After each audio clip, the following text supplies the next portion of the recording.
On that note, another who, we have some other who's over here. Not the who's like on the Grinch or anything, but some other who's.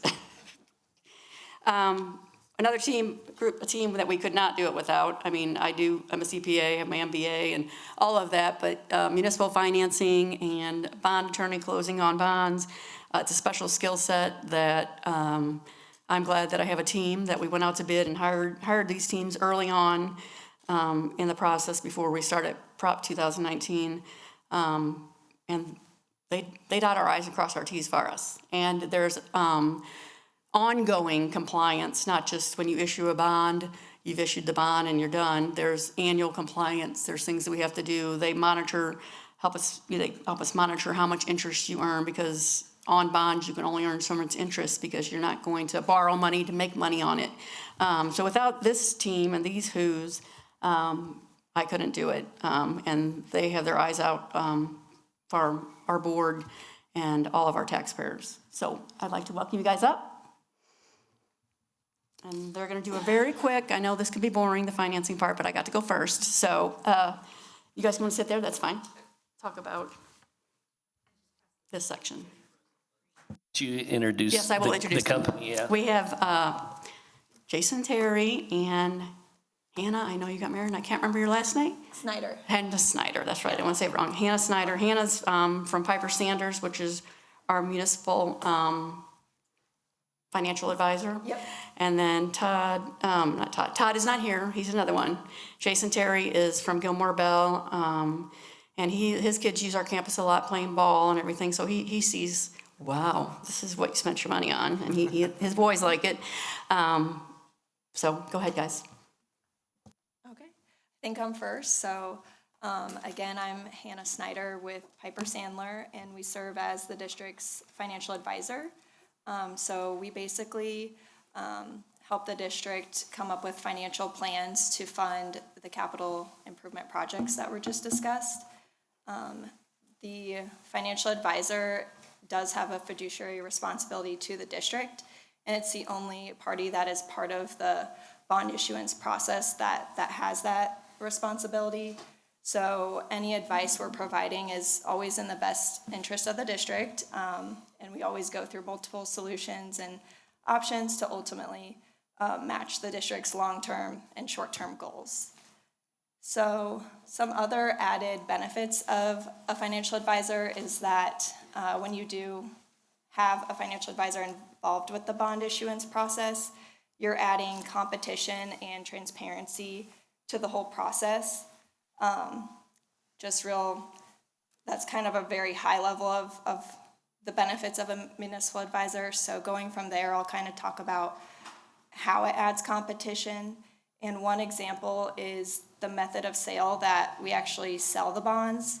So for each debt financing, the district has historically gone through a competitive sale process.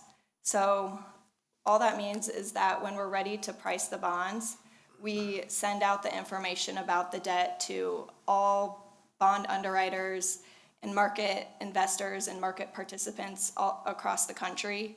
And then we set up a specific day and time for them to submit their pricing proposal.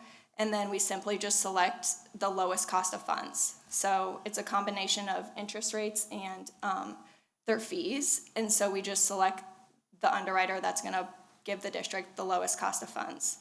So if you have the lowest interest rate in the current market, that means you're paying less in interest and it frees up money to spend on actual projects.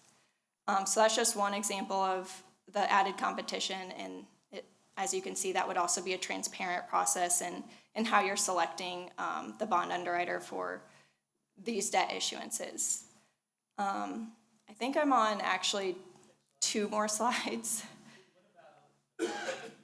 The bond, yep. So one of the steps when we go through the bond issuance process is going through a bond rating.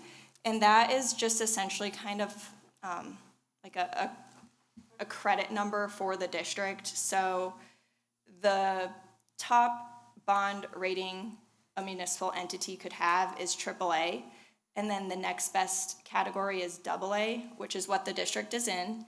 and then it goes down to single A, triple B, and just goes down from there. So the district is in the second best category, which is really great news in terms of when you go to market to get interest rates for your bonds, you're going to be getting the lowest interest rates or some of the lowest interest rates out there when you go to price your bonds. So again, it's just kind of, we meet with. Can I ask you just a quick question? Are there Yeah. any school districts in Missouri that are triple A? There are 11 entities that have a AAA rating Yeah. out of the, 500 and that's just school districts, 500. So Yeah. that includes cities, Yeah. counties, fire districts. Oh, There's only 11. out of the entire state. Okay. So- And can you briefly talk about why some ratings changed for school districts with Moody's and just Yeah. quickly? Yeah, can you So talk about that? The two main rating agencies that we typically use for school districts is Moody's and then Standard & Poor's, or S&P. Moody's, the district had historically used Moody's, and sometimes rating agencies, they just change the way they look at certain statistics, and a lot of times it's nothing a district does. They made no changes at all, but it does happen where the rating agency just changes the way they look at things, and it will result in a bond upgrade or downgrade. So when that happens, we would look at the other options out there and just make sure we're using the rating agency that's gonna provide the most favorable rating for the district. So I just want to ask though, the change though in Moody's is because of the cash obligation with the retirement system, Yep, and correct? they just Can you changed- talk, can you talk Oh, about that? specifically- How that changed, why our rating changed? Yeah. Yep, so with Moody's, the district was specifically AA2 rated, and then Moody's changed the way they looked at the pension and how it was reported and looked at it kind of as debt of the district. So they decided to downgrade the district to AA3. And I would say And it's I'm not sorry. just Lindbergh District, it was district across Every everywhere. district, Every- yes. Every Yeah, it district was anywhere. just That's what I'm trying to get at is methodology that change. It's our nothing the rating district went did. down, but every school district's rating went down, and it was because of that obligation. Their of- methodology Yes, changed, yeah, for yes. the retirement system, which we all are happy with. It's the Yes, best it's a great retirement system. Anywhere, it really is. They want to put all that debt on our books. And you can imagine the debt of the PSRS, Peers Retirement System, Missouri Retirement System, listing that on your financial statements as our debt, you won't have a positive, you won't have a positive statement, so odd, because we don't have any responsibility for that debt. But that was their methodology changes. Well, we just want to put it on there, it's like, why? I know Piper Sanders and other people went out to fight that, Well, we sat in your office with Todd Yeah, on a and- call yeah. with Moody's and basically explained how that was going to impact school districts Yeah. to no fault of school districts across the state of Missouri, because we've been doing this for years, but like you said, they changed their methodology. So I want to make sure that it's clear that it was nothing that the district did to lower that rating. It was how they changed their methodology and took our amazing retirement system and put it on our books. So that's what I'm trying to get at, so. Yep, and that's all true. And so again, nothing the district did, they just changed the way they viewed things. So we switched from Moody's to S&P because they do not view it that way, and they provided a higher rating of AA. So that's what the district is currently rated, and it's in the second best category. So you can't really do much better. well, and things always change, and that's why we have you guys, because they're always changing the ways they do the credit. So, we have to stay on top of it, and who knows, we can make a change again if it needs be, but it's something that you guys Yeah, we work with us just on. ongoing monitoring, making sure we're up to date with all those different changes and keeping the district updated. So I think, unless, Joelle, you have anything to add or anyone has questions, I think Jason can take over the next few slides. We're good, thank you. Okay. Can you go to the next slide, please? So real briefly, I wanted, Jason Terry from Gilmore and Bell, you've probably seen me in a lot of meetings.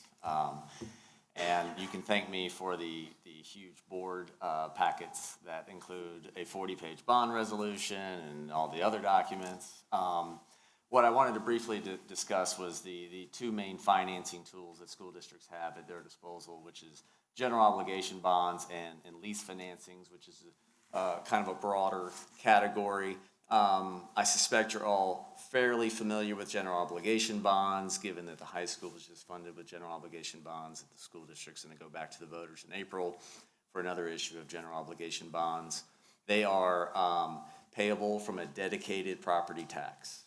And that property tax can only be used to repay those bonds. And different from a lease financing, and that sometimes has slightly different structures, slightly different names, so you're probably familiar with certificates of participation, but a lease purchase agreement, we used to use leasehold revenue bonds, those all fall under the same statutory authority. Missouri law specifically provides that a school district has the ability to do these lease financings. They are what we call annual appropriations, so every year the district makes a decision to appropriate the principal and interest that are due on, and I'll say COPS, because that's what the district has right now. One thing I wanted to note, that the board, just like general obligation bonds and COPS, the board makes that decision to do that financing. Sure, there's a lot of work beforehand with staff and your consultants, but ultimately the board makes the decision to move forward with that financing.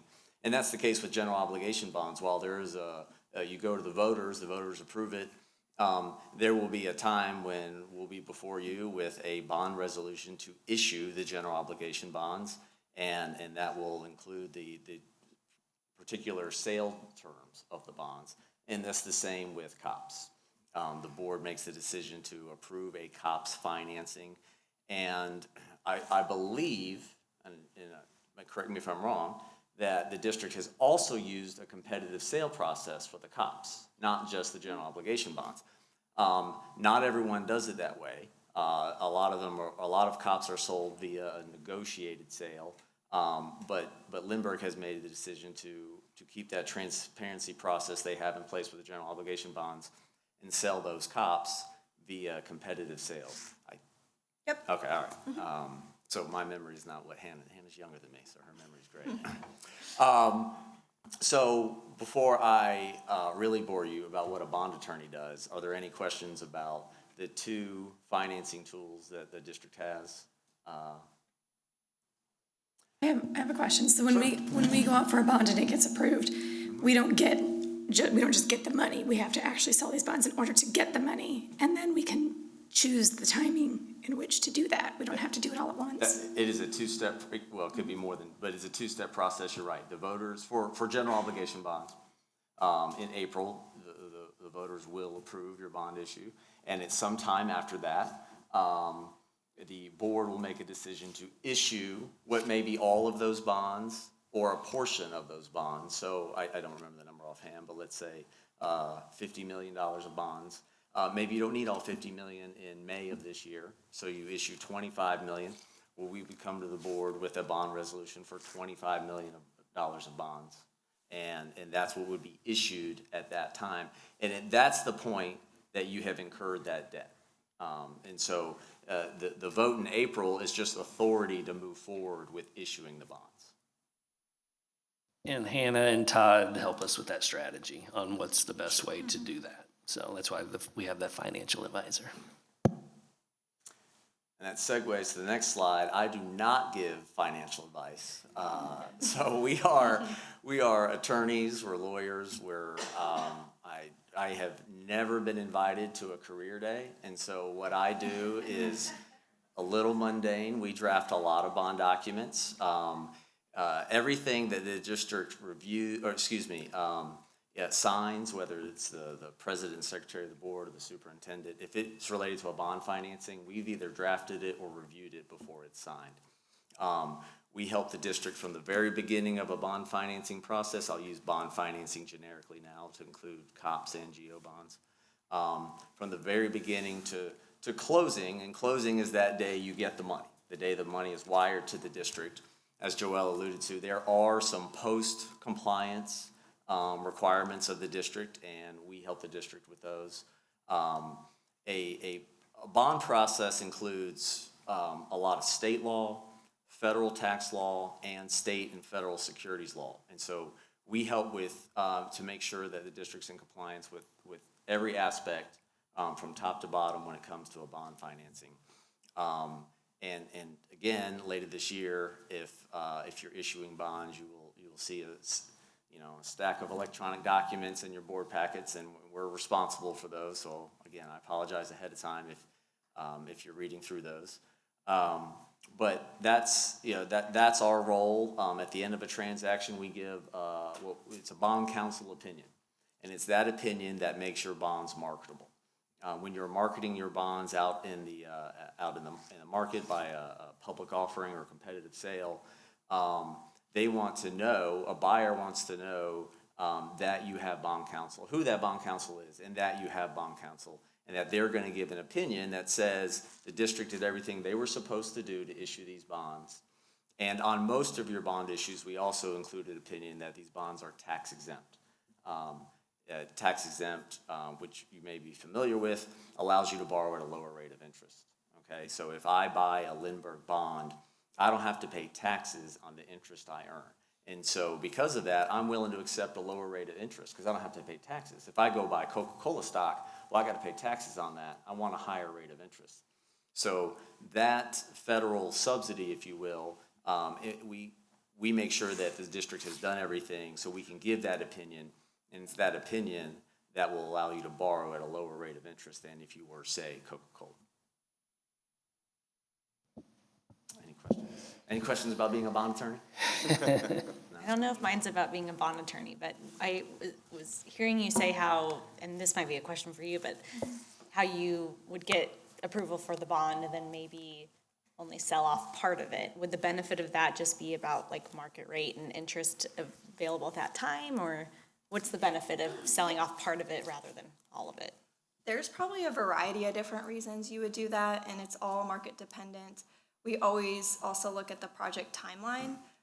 There's kind of, and Jason could probably talk more about this, but there are some certain rules that you need to spend. If you issue debt, you need to spend it, by a certain time, typically within 3 years. So we're tracking construction timelines. If we think rates will be lower this year or next year, or, if there's something in the news coming up, we might hold off. So we evaluate all of that once the bonds have been approved by voters, and just make the decision based on all those factors.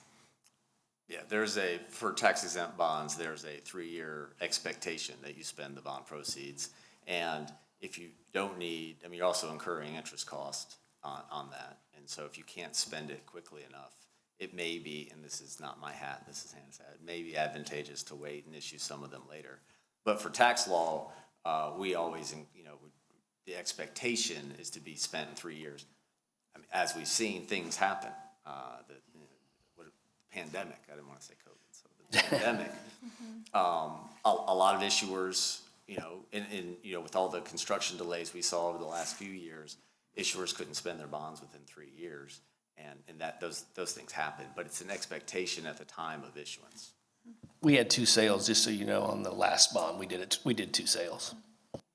And that's true that once the bonds are approved, that's just the authorization to go ahead and move forward with issuing, and you don't owe interest and start incurring that interest until the bonds have actually been issued. So we're always just mindful of construction timelines and market environments when we make those decisions.